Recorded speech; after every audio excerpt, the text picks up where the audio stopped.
Évangile de Jésus-Christ selon saint Marc.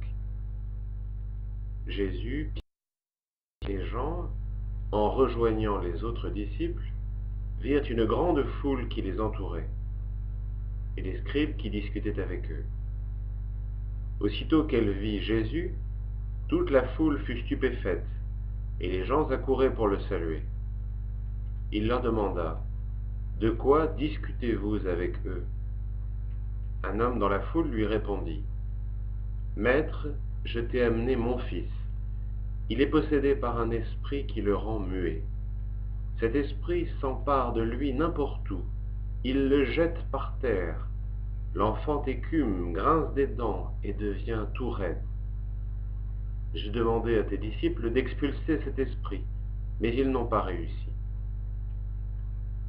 Jésus leur dit: « Génération incroyante, combien de temps devrais-je rester auprès de vous? Combien de temps devrais-je vous supporter? Amenez-le auprès de moi. » On l'amena auprès de lui. Dès qu'il vit Jésus, l'esprit secoua violemment l'enfant. Celui-ci tomba, il se roulait par terre en écumant. Jésus interrogea le père: « Combien y a-t-il de temps que cela lui arrive ?»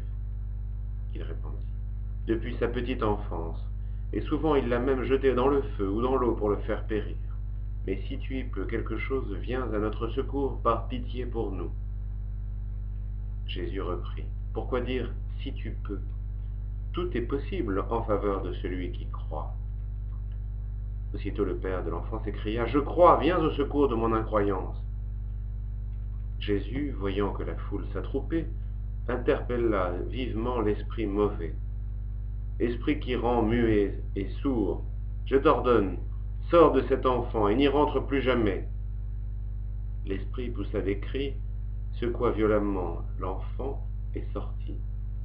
L'enfant devint comme un cadavre, de sorte que tout le monde disait: « Il est mort. » Mais Jésus, lui saisissant la main, le releva, et il se mit debout.